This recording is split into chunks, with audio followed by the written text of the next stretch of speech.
Alrighto, thank you so much. Good morning and welcome to Unfiltered with Birdie, another edition of the exciting people that we're going to be giving you every single week, right? Now, we all know him for his well-acclaimed soccer skills, of course, and his celebration style on the field. And he's now in retirement, but you know what?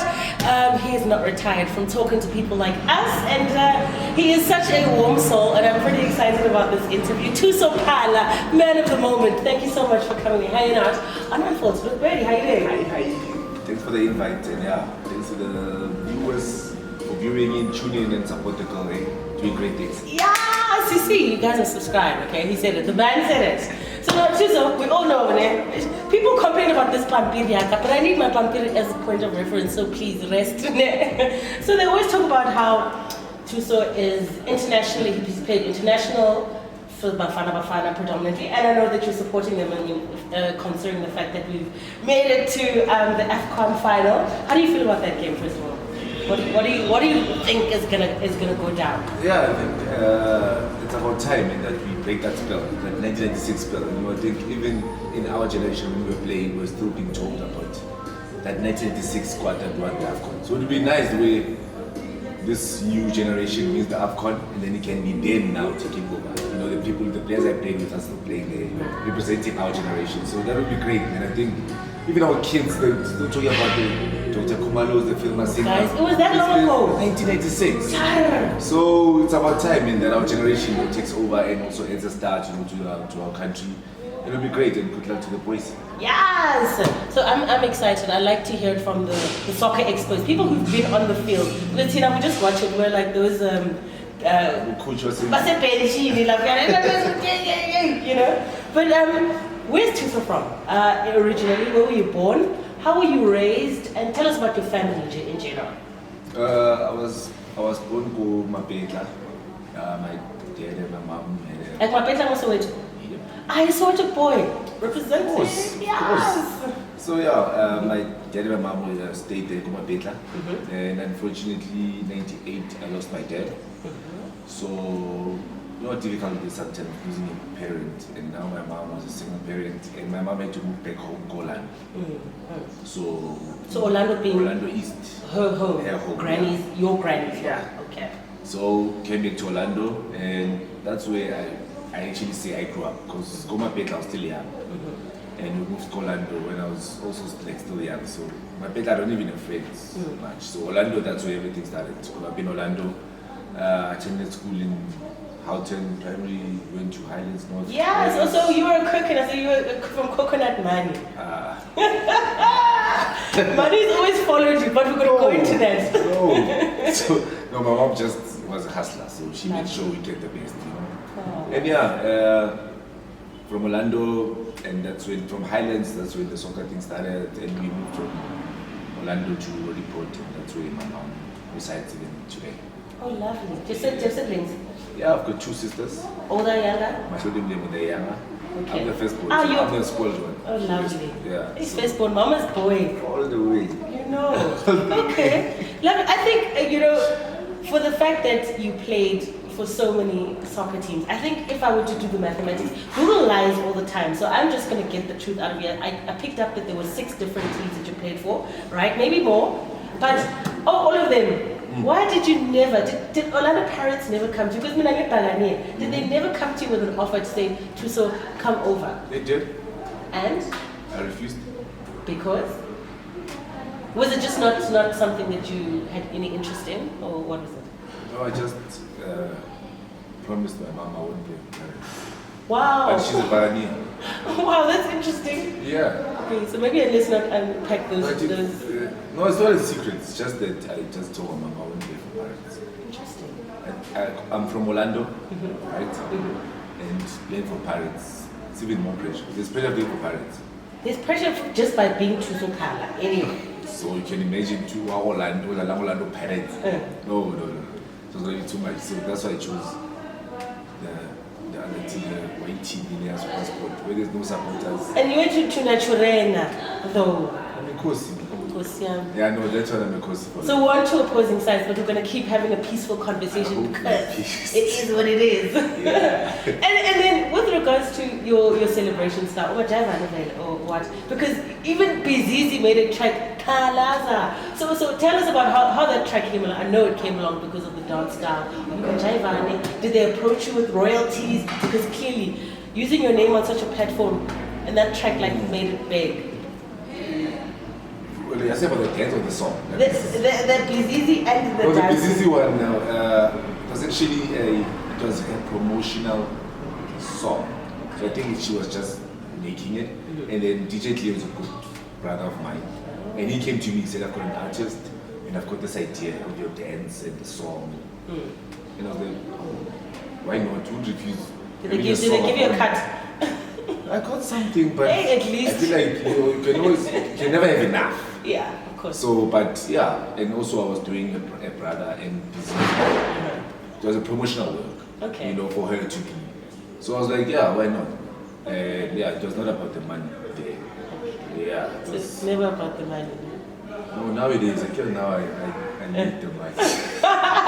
Never that. But we're going to go into the conversation actually. Actually, let's go into it now. So, talent over money. So if you were given the two, do you have to focus on your talent if it's going to bring you money, or do you chase the money whether the love is not there?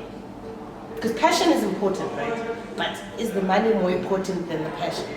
In football, the passion only to a certain level, only to a certain age, I think. You can have the passion and you'll be playing passionately until you are 26, right? 26 in South Africa, you've got 4 more years to play. Wait, 26, which means 29? 29, 30, when you're about 30, now you're about You're joking. I'm serious, and that's the time where you have to go for a big contract. Okay. You have to have a contract whereby the last 3 years it's proper money. Okay. So now the passion goes out the window. Now you'll be playing for the money because after football has no loyalty. After football, then it's you and your family left. Sure. Yeah, these teams, even if you can go coaching, it's not the money you're getting while playing. Sure. You understand? And now, your family, you are under that bracket where you are making 100K money, right? Now the team hires you as a coach and they give you 30K money. Yo, that's like a huge cut. And now there's more responsibilities. Are you looking at going into coaching at any point? Is it an interest of yours? I wouldn't refuse it. I would like to give back 1% of knowledge I gained. So I wouldn't mind it, but it's not something that I'm chasing. Okay. I'd rather be doing something else because football is stressful.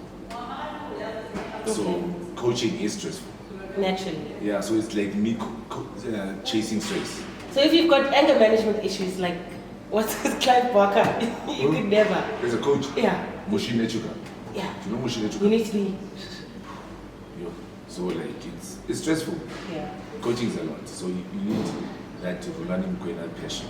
And that guy's calm also. Yeah, you need that passion. Yeah. Because your family is gonna take the back seat. And if you're a player and you've been in soccer for so many years, and then you wanna chase a career that's gonna keep you away from your family for another 15 years. It needs to be worth it. You need a really patient wife. You're right. You're never home. You're never home. Coaching is worse. But with being a soccer player, did you experience the same? You play your games, obviously, when you're playing international games, obviously for South Africa. Were you away from home more than expected? No, I went to the AFCON in Guinea. It was like a month. Okay. It doesn't pay. Or maybe it was a month because we lost A's. Oh wow. And technically, so is that something that bothers you? I mean, obviously, when I was playing with the national team, we were counted as those ones who failed. But you know what? You made history, right? Because I think which Bafana game was it? You scored the opening goal. 2005? That AFCON. That AFCON, we don't know. You killed it, son. So you've done your bit. No. You've done. But we lost. Yeah, you lost, but right. Let's look at the scoreboard under any circumstances. No, for me, no. Is it like you don't believe in I in team? No, yes, I don't. Okay. I scored, but even if I score, we win 10-1, I must be happy. Another game. It's the effort. No. Okay, but I'm not a soccer player. Yeah, well, you know, but the effort must be me helping the team. Understood. Yeah. Understood. Now, on that note, right? What inspires you on a daily when you wake up in the morning? What's the one thing that you wake up and say, "Thank God I'm alive for this particular reason"? What is that one thing? My family. You told my family. Yeah, my family, my sisters. Are you romantically involved? No, let's go. We're in the month of love. Yeah, now we're going there. We're in the month of love, right? And you're talking about family, and family is a very big umbrella, right? I know there's your mom and you've got sisters. My kids. So you are romantically involved and you're a dad. No? So be a dad means you're romantically involved? I don't know. I'm asking, is there a particular somebody in your life? I don't know. Let's know. Let's get to know. We're trying to get to know Thuso Phala, okay? Yeah. And I think your life you've never had scandal. You've never had anything that we have to talk about, right? But I think people are curious. Maybe there's some hun out there who's like, I want him. Maybe he's my potential husband. So they need to know if you're single or not, if they must put in CVs or not. You know what I mean? I'm single but not available. Okay. So you heard that, lady. Single, not available, right? And so you're a dad. Yeah, I'm a dad. How many kids? 3 kids. I've got 2 daughters and a son. Oh, lovely. And then the ages?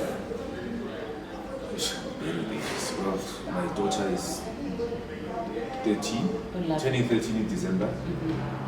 My second daughter is 24 minutes. 2014. Let's do the math there. 10. Yeah, 10. Okay. And then my son is 5. Oh, lovely. Yeah. How does it feel like to be a dad? Proud moment. It changes you as a person, responsibility wise. Yeah, it just changes me as a person, how you see things, how you judge situations and how you act to situations, you know, as a dad. Sometimes you understand whereby if you're not a dad, you wouldn't understand why this child is acting weird, you know. And yeah, it just helped me a lot in my life and molded me in a different way. So proudly so. And I've got a son who's like, I see me when I see him. So that's like me reliving my younger ages, which I don't quite remember. Do you aspire to him if he's going to wake up and say, Dad, I want to go and play football? No. So you don't want him No. to play football? No. Okay. I think he's too soft to me.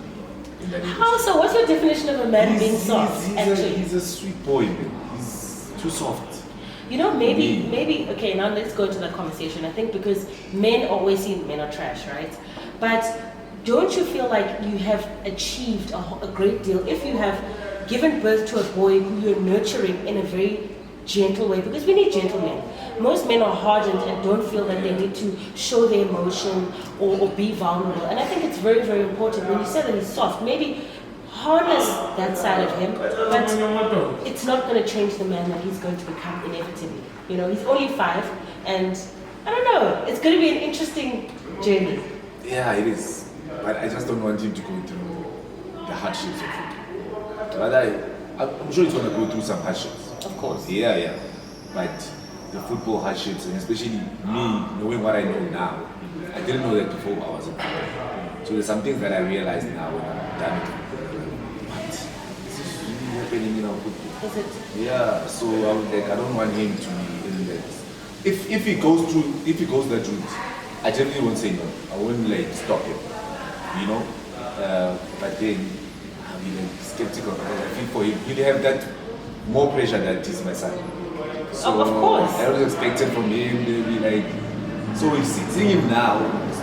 I don't think he'll take it, but maybe when he's grown, he'll be that guy that I'll say, okay, you can try it. So we'll see. Okay, that's an interesting perspective. I like that. Now, I want to know, do you believe in love, first of all? Yeah. And do you see yourself getting married one day? I was married. You were married. I'm married. You are married. Thuso is so Thuso, leave the girl. I want to go see where you are. Okay, ladies, leave the man. We've officially deciphered this. He's off the market. He has got a wife and kids. Yeah. Perfect. Now we keep it moving. Well, what do you think the glue is that keeps a relationship together? We're in the month of love, so we were going into all that mushy stuff, right? Communication. Mm-hmm. Communication and never forget what got you to that space. You know, obviously we have the flaws, you know, but we mustn't forget what got us to where we are. You know, I think that you used to do the small things, the minor things, and those are still important even though you're married or you're still dating or whatever. So never forget it. Oh, you see, now I see where your son gets it from. He's also mushy and he's trying to play all tough here. So now, tell me about religion. Are you a spiritual person? Are you religious? What do you believe in? Who do you believe in? Yeah, I'm a Christian. My family is a family. I'm a ZCC. Okay. Yeah, my dad took in my mom there, and my mom took me in there. But I'm the modern one, because I sometimes go the nightlife. So you're not active, 100%. You're not active in church. Yeah, 100% means what? No, you're saying to I must wear the uniform. Yeah. I do when I go to church. Okay. How often On a is Wednesday. that? On a Wednesday. Lovely. Yeah, but on the weekend I sometimes go to the clubs. To groove. Yeah. So are you a groovist? Yeah. Okay. All right. I have a groovist. No, which is not a bad thing. It's of not. course. It's not. Yeah. But yeah, I am. So I don't know via the ZTC church, what does that mean? I'm 100%. But I feel like when I go to church, I'm 100% there. And I feel like I also got whatever I got to church. Like not used to, but I still do. Like I go to church and I ask for, this achievement I want to achieve in my life, and I got it. And I give thanks to my church for that. You know, the family it gave me and the people put around me. I believe that's what I prayed for and I got, and I achieved a lot by the church. I can be obviously a sinner sometimes, go and have a drink there and there. But when I go to church, and the things I do with my mom for the church, is things that are asking for blessings from the church, So I think I'm blessed in that manner, and my church works for me. And other people say it's the negative thing to talk about the church, which happens. But for me, I thank God to the church, ZCC Church, and I am where I am because of them. And I'm still going to achieve more because of the church. And I think I love that, because a lot of people have lost their spirituality or have, removed themselves from religious affiliation for whatever societal reasons. And it's always nice to know that you still connect with Mudimwa how, what I mean? Yeah. It's very, very important that we do so. So now with regards to your favorite music genre, when you are having a bad day, what's the one song that picks you up? Well, it's the song I like. It's not the genre I actually like. I like to listen to the MT album. MT, nice. Okay. So what is how have you touched base with him musically? Actually, the story MT he came to my house. This was before he released the big album, his first album. Yeah. Right? So there was a boy I used to play with, Lubo Meta. I think they're from the same coach, Oman or something. So this boy I played with him, soccer. So he came with MT to my house. I didn't know MT, but so he was like, Thuso Phala. And then MT was like, Don, I'm gonna release an album. And it's gonna be big. Like, what? So he spoke it into existence. Yes, it's like, it's like, you know what, like, let me hit you a beat. Like, let me hit a beat for you. And he was flowing in. Is that rapping? Is rapping? Yeah. Somewhere flowing, yeah. A cappella. Yeah. Without thinking about the things in the house, about us. So he was just freestyling. Freestyling. Yeah, freestyling. Yeah. So I was like, this boy. So when this album came out, I immediately jumped on it. But the album, I was like, this boy, because he told me that. And he was a jam, and I fell in love with the boy. Wow. Yeah, so MT, and the message in the songs. Oh, that's deep. nice. Big up MT. Yeah, the hustle. Recognition right there. Yo. Oh, wow, okay. And then, there's so many things. I think our conversation is so organic. I don't even want to refer back to my notes. What else did I write? What's the best advice you ever received in life in general that you will always pass on to your kids? It's actually my WhatsApp status. You know, my mom said something to me which my dad said, and like they were not together. I don't think they planned it, but they were like, always believe. And whatever you do, always believe it. That's the message my mom gave me. I still also tell my master's teammates, the team that I'm playing for now, I always tell them that doesn't matter the situation, always believe that you're going to get it right, and you will. Now, you're talking about the team you're playing for right now. Obviously, you were on a couple of platforms late November. Talk about you've retired. Obviously, you're coming back to your soccer career. That you've retired. Now, what was the basis of that? And have you really retired? And if you are still playing, is it recreational play or is it? Explain that to us so that we have understanding. Yeah, I actually informal because I didn't announce it, but like before lockdown, when lockdown happened, it gave me time to think about the future. Because I was home, we were locked down actually. Yeah, there was nothing that was happening. hardcore lockdown, yeah.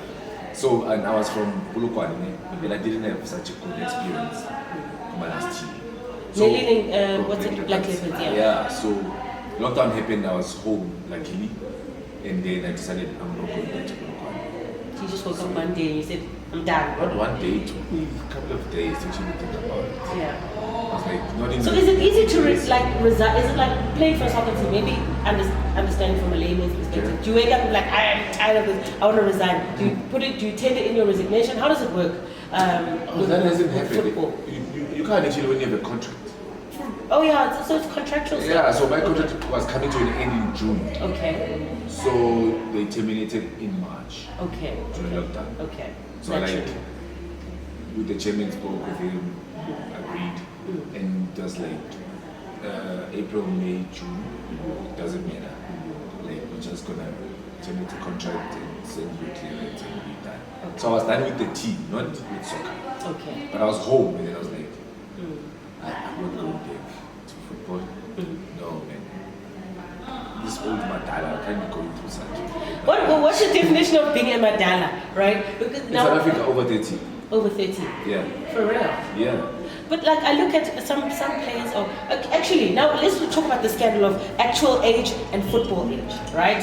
And I was doing my research and there's some people and you know as bench coaches and they're saying like man, this one looks like a hot man. No, this one looks like a so explain that to us. Actual football age and actual age. What is the difference? How does it work? I know you've commented on this topic before. I want to hear it from the horse's mouth. Yeah. Well, there are some players which age cheating is real. Yeah? And especially in Africa. Because you know what this African, well, maybe I might get in trouble, but okay, these other countries do. Yeah? The government helps them. Okay. So if I've got 17-year-old boys, right, who don't look that old, and a 17-year-old boy, I'm sure you can qualify under 15. Right? I can't really tell you 15 or 17. So the government helps them to, well, they do it for them, to 14-year-old boys. Yeah. And they go play an international tournament. Sure. Let's say Against obviously kids who are younger. Kids who are younger. Which is they get an unfair advantage. Of course. So if our when I was 17 going to play against 14-year-old boys, trash them the whole day. Naturally, yeah. Right? So I don't want to mention a country, but I'm saying the country goes to Spain to play under 14 tournament. And it's 17, 18-year-old boys. Right? They win the tournament. Do you know like those Spanish teams are going to sign how many players? Of course. Other countries. Of course. Like 8. But I mean, when do they now discover? Because if they're signing you now, you're leaving Yes. your country. Yeah. The discovery is going to come out. Is it too late to now undo the fact that they How's it going to signed? come out?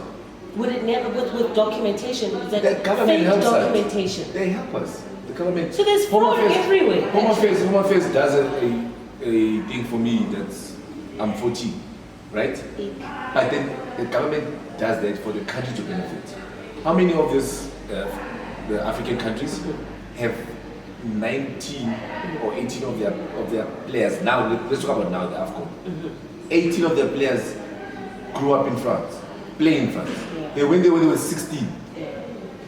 Sure. Who benefits? The country. The country. Yeah, they've got so many exports, right?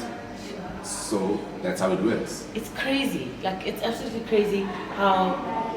Hey, there's so much corruption everywhere, hey? Yeah, so I mean, when I was saying it very, because I know. I've played with foreign players from Africa, and they told me they're straight. And then you felt like you had an unfair advantage. Yes. Disadvantage. In South Africa, if I come out now and I say, I was so forced when I was 16, I forced to be 10. It will be like this big scandal. Big scandal. What? And it's actually happening all over the place. Yes. How many South African boys go overseas when they're 14? Yeah. But go check Nigerian boys, Ivory Coast boys, Senegal boys. All of these 15-year-old, you see a Manchester United boy, an African boy, he's from Senegal, and say he's 16. And you look at him like, this is a grown 16. man. Really? It's not a grown Yes, man. because his academy football, he played in France. Yes. And he went there So it's advanced. when he was 14, but he was actually an 18-year-old boy. Who gains? Come AFCON, this boy, he was playing in Europe. He's got all the experience. He's and well improved. Now he's a polished player. He comes and helps Senegal to win the AFCON. Who benefits? The country. So the country will vouch for the players. But in South Africa, it won't happen. Like politics. So now I must vouch for myself for South Africa. Even the government mustn't. Okay, so now talking about if there's a loophole in the football fraternity, as they say, where do you think there's room for improvement? In our football? Yeah, just from an onlooker's perspective, you There's look at no- it and you think, where can Not even room. improve? We need a big improvement in our development football. Is it a financial injection? What is it exactly that is required? It's the people who are in control. Okay. For me, Okay. I'm not criticizing the people who are running our football.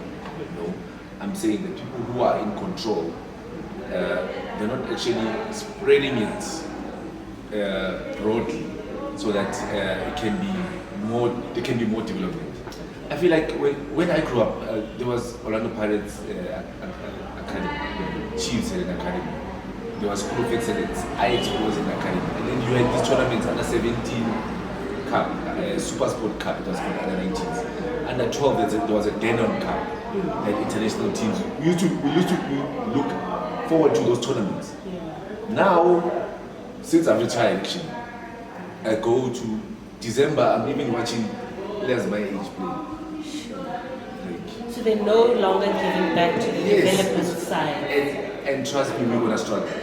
Going forward, we are gonna struggle because now you see MTC teams, which is a good thing that they are the feeder team of the PSL, right? But then how many players go play first team? Maybe you need to drive that initiative. Maybe that's your calling. It starts with one person to change the world. But just saying. Yeah. Okay. Okay, great. So now picking up from the conversation, I know I was just mentioning to you about how I feel like maybe it's your calling. If you were to go into, because you're going into retirement, you are in retirement, maybe you want to go and look into ways that you can help change the face of what you think football should be in future. You don't think if that opportunity came your way, you would be like, okay, try and push the development sides and do your bit and run the initiative? Yeah. Well, personally, I think I would. Only if I would get the necessary support. I think I'm not the only one who's been suggesting this or questioning this. I think even previous players, previous coaches, even foreign coaches who come to a country, they see so much talent, but it's not naturally enough. So I think there are people who have been thinking about this, but the necessary support to get there, to make it work, needs a lot. The government needs to bring the money. Yeah, I think I need to have a meeting with Mr. We need to Mutete. sit there and say, Babu, because really, people who have got so much financial power are the people who that's can all it actually. needs. I think that's all it needs. It needs that financial power. Obviously, we have the thing running. You need to get right people in the right places. People who are trained to coach under 12s. Yeah. When you go to a coaching course, you start by coaching under 9s. Yeah. Right? And then you come to the hood, you see a former player coaching under 14s, but he was not trained to coach under 14s. You can't tell an under 14, hey, Valley space, what space? They don't understand. He just wants to run around and kick the ball. So you have to have the right people at the right place, to coach those young boys. Okay, so now talking about that, you say obviously in the soccer fraternity, which people, if you were to say, okay, fine, we want to go into business and we're down with 5 people on a boardroom table and draw up a proposal, which 5 men who have been in the soccer fraternity would you pick? Got the power. Yeah. The 5 that you know, I wonder if we were to sit on a boardroom table with these 5, which guys would those be? Let me see. I need Mr. Mutsepe. Yeah, he's number 1. Head of the table. It's that chair there. Yeah. It's there. Let me see. Dr. Kumalo, Lucas Khatebe, maybe, Lucas. Jimmy Dowes. I don't know. I'm just like thinking of top of my head. I think it's because personally, I don't know if these guys I don't know a Dr. Kumalo in a coaching perspective. I know he was a great player. I love the guy. But I don't know him in the coaching side. I know he once coached Chiefs, the first team, but I don't know him coaching development. Development side, I know he was there involved in the Chiefs. A guy like Farouk Khan, because he's got the Stars of Africa Academy. I'll go to Ajax. In Cape Town, Ajax has always had a great academy. And that's why we see the likes of Batosi, Ralane, who we only see them coming from overseas. But they went overseas from the Cape Town teams. That sends a lot of players overseas. So their academy, I think people like that, I don't know specifically who, but their Ajax academy. And also because they've got a partnership with Ajax, obviously. Yes. So those people, I think we have to have that. Yeah. We have to have these boys, under 14 boys, who are well coached, going to play those international tournaments. And that benefits us as a country. In the long run, yeah. It does. Yeah. It's only now that I so wish Bafana wins this AFCON. It will change a lot. Definitely. I think also some people have had that hope that why must we invest in our football, whereby our football team is not doing well. So maybe this chance we have of winning the AFCON might bring those people back. Now we're the champions of Africa. Now we've got a base to work on. Now we must plan to the next AFCON or the World Cup qualifiers. Now we've got a squad of boys that want the AFCON who must go challenge the World Cup, and it will bring. That's why this win is so important. And obviously I can imagine, right? We've always sat on the bench. How does it feel to walk out on an international stage in a Bafana jersey? What is the first time you walked onto a big stage of that name? What was that feeling Scared. that you had? I was scared. Really? The nerves. Yeah. Sure. So what happened the night before? Did you pray hard and you were like, I'm about to play my first international I couldn't even game? sleep. Really? Yeah, well, that was not my first international game. Yeah. I mean, my first international tournament was when we were hosting the AFCON. Yes. Driving to FNB on the freeway. Yeah. The traffic, the cars they couldn't even get to FNB. Yeah. And we had to be escorted past them. So in the bus, seeing all these cars. Coming to watch me? I can imagine the feeling. I had headsets on with no music. Like I was just nervous. Yeah. My headsets were on, but there was no music. Wow. I was actually thinking like my family. Yeah. Like my sisters go to school. Yeah. There are people who are telling my sister like, your brother, you guys better win tomorrow. Hey, the pressure is on. Yeah. Sure. There was a lot. Wow. It is, and it's normal.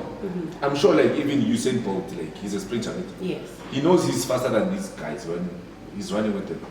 I mean, he ran at 9.5 seconds, what run? Yeah, and he literally broke the record. World record, right? So he knows he's faster than you. Yes. But he has to run the race. The nerves still get there. I know I'm a better player than you, but I have to show up on the day.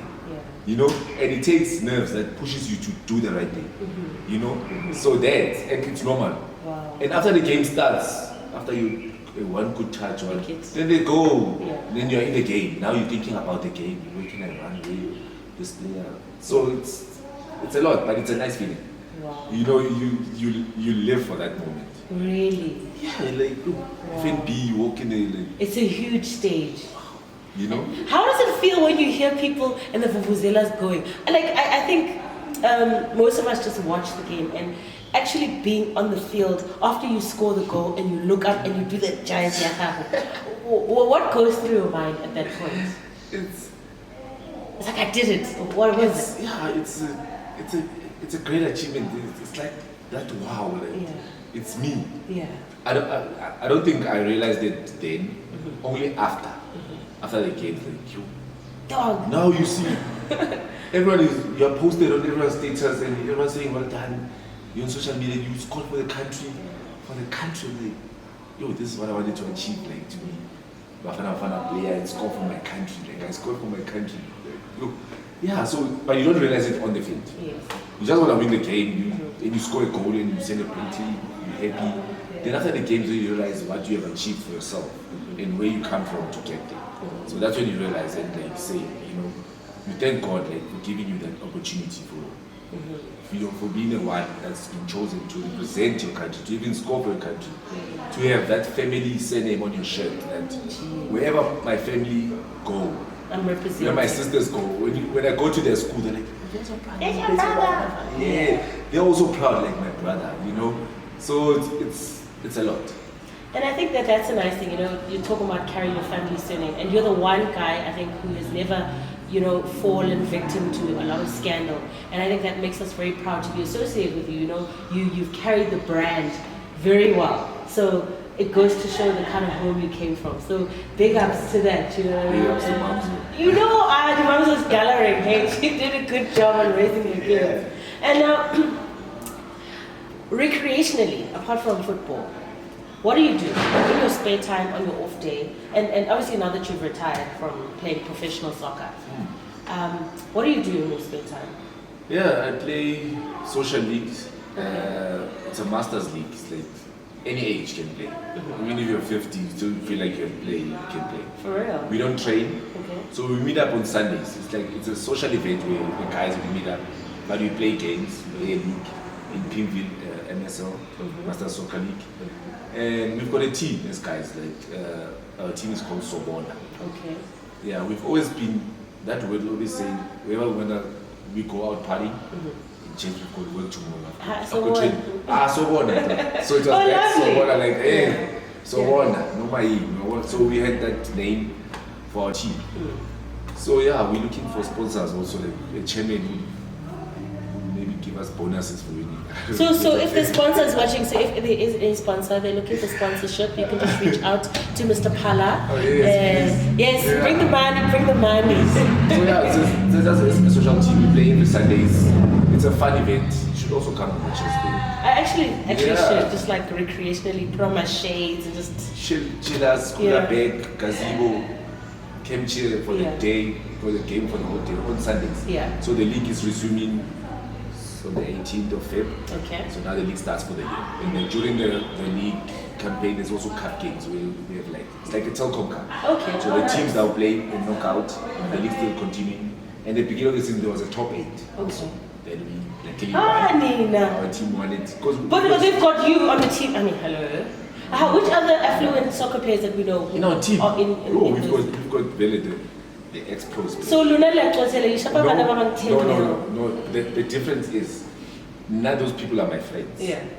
Those ex-players, they're my friends. So when I'm in your team, you need to convince him to come back for your team. Now they're like, Donna, team boy, that's my game. Let's be honest. So I've got that advantage, unfortunately. Yeah. So the ex-players, they are my friends. Okay. Clifford Gobeni, they're in my team. Nice. It's not like we are cheating, they are my friends. Naturally. Yeah, so they're in my team. My team is so bona, we play Sundays and yeah, we're doing the most. This season we have to win the league. Okay, I love men with goals. You know, this is like a good thing. No, I don't actually want to ask questions here. Like, I feel like this conversation is flowing so nicely. But I think this has been a very nice platform to have someone of your caliber to sit with me at this table, and I think I've had so much fun just chatting and fun. I think it's cool you see too. So cool.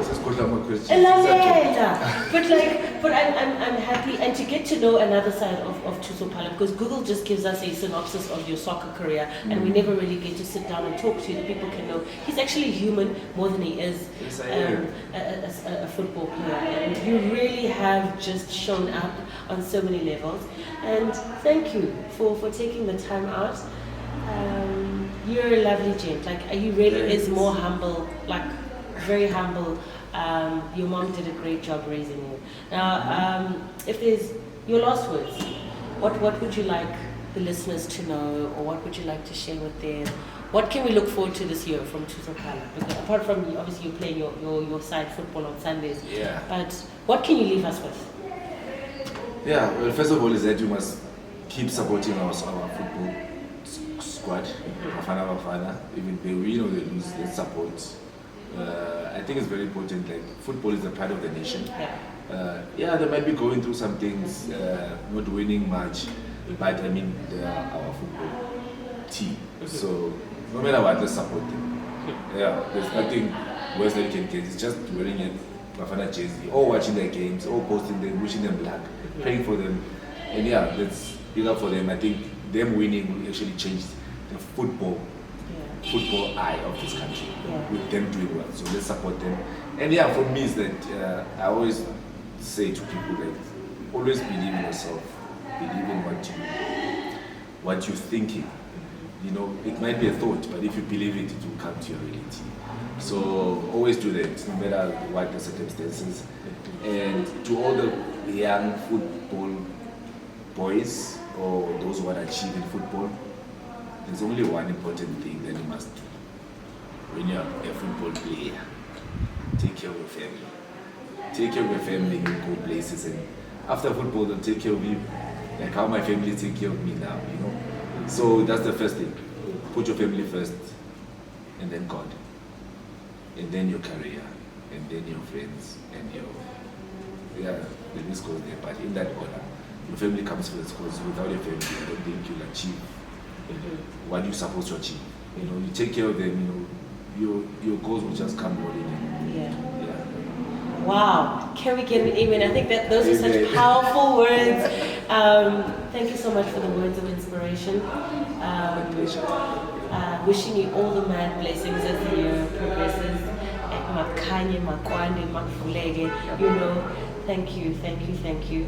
And with that said, it's Thuso Phala signing out of the Unfiltered with Birdie. Please do subscribe. I know you watch, like, comment, and then we subscribe, and let's make the circle bigger. Thank you so much. We'll catch you on the flip side. Birdie signing out. Bye-bye.